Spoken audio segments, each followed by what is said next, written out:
দাঁড়িয়ে বলেছেন যে যারা নিহত হয়েছে, শহীদ হয়েছে, তাদের মধ্যে বেশিরভাগ প্রান্তিক জনতা, এমনকি তারা ছাত্র ছিল। একটা সংখ্যা ছাত্র, বেশিরভাগ শ্রমিক। সেই শ্রমিকের কি উপকার দাবি ছিল? তার সরকারি চাকরির আশা ছিল? সে উন্নয়নের জন্য যায় না, সে গিয়েছিল ফেসিবাদ মুক্ত একটা বাংলাদেশ দেখতে। আজকে সবই রয়ে গেল। নিকৃষ্টভাবে এখন বাস্তবায়ন হচ্ছে। বিশ্ববিদ্যালয়ের কৃষি, জেলা পরিষদের প্রশাসন, তারপরে ব্যাংক, বীমা কর্পোরেশন, সরকারি, বেসরকারি, আধা সরকারি সেক্টর, সব জায়গায় এখন একদম নির্লজ্জ দলীয়করণ চলতেছে।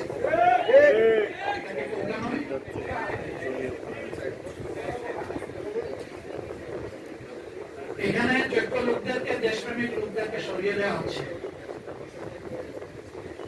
বাছাই করে করে অসৎ দুর্নীতি করেন লোকদেরকে প্রধান প্রধান জায়গায় প্রদান করা হচ্ছে, যেন একটা দুর্নীতির স্বরাজ্য কায়েম করা যায়।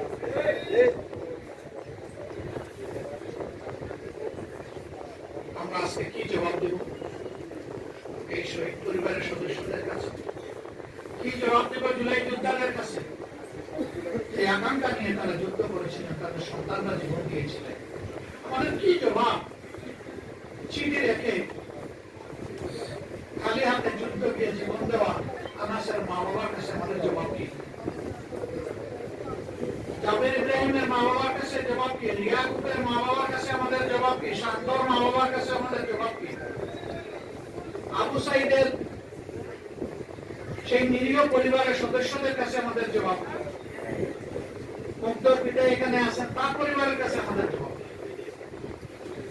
আমি ওনার প্রতি বিশেষভাবে কৃতজ্ঞতা আদায় চেষ্টা করেছি, আমি এবং আমার সহকর্মীরা ঘুরে ঘুরে শহীদ পরিবারের গিয়ে তাদের দোয়া নিতে। আমরা তাদের পরিবারে গিয়েছিলাম, মেহরবানি করে ওনারা আমাদের সুযোগ দিয়েছিলেন। সেই সময়টা আমরা ফিল করেছিলাম যে প্রাথমিক ধাক্কা সামলানোর জন্য আমাদের সামর্থ্য অনুযায়ী সব পরিবারের হাতে আমরা কিছু উপহার তুলে দিতে পারি। এই পরিবারের গর্বিত অভিভাবক তিনি বলেছিলেন, আমার ছেলেটি ছাত্র হলেও দিলেন স্যার ছিল। আমার যত মনে পড়ে তিনি বলেছিলেন যে সে তার পার্সোনাল অ্যাকাউন্টে আমাদের জন্য 24 লক্ষ টাকা রেখে পাঠিয়েছে।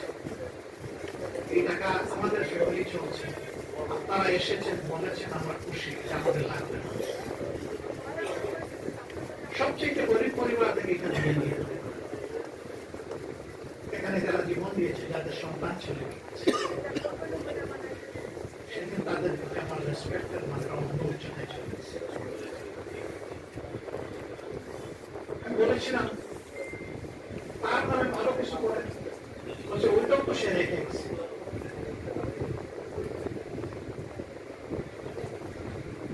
এই যে পবিত্র একটা আকাঙ্ক্ষা, আমার ছেলে যে কারণে জীবন দিয়েছে, ওই কারণে সহযোদ্ধাদের প্রতি একটু সম্মান দেখালে আমি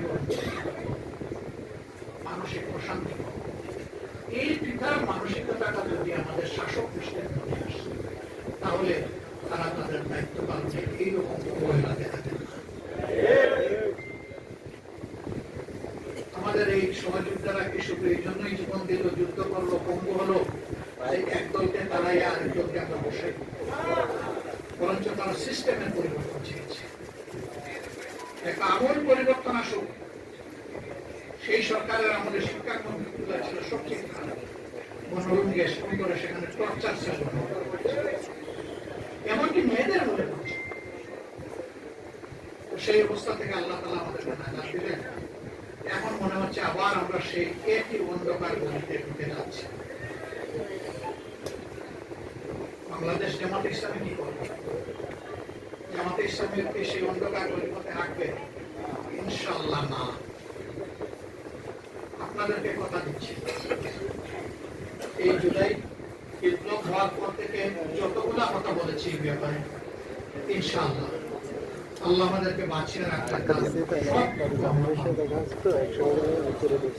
আমাদের হাতে সবকিছু নেই, আমরা সরকারে যাইনি, কোন আফসোস নেই, কিন্তু আমরা সংসদে তো আছি। সংসদে দেশবাসীর হয়ে, শহীদদের কণ্ঠ হয়ে আমরা চিৎকার করতে থাকবো ইনশাআল্লাহ। আমাদেরকে আপোষের অনেক প্রস্তাব দেওয়া হয়েছে, অনেক লোক বিভিন্ন ভাবে দেওয়া হয়েছে, আমরা এ পর্যন্ত এগুলা ঘৃণা বলে প্রত্যাখ্যান করেছি।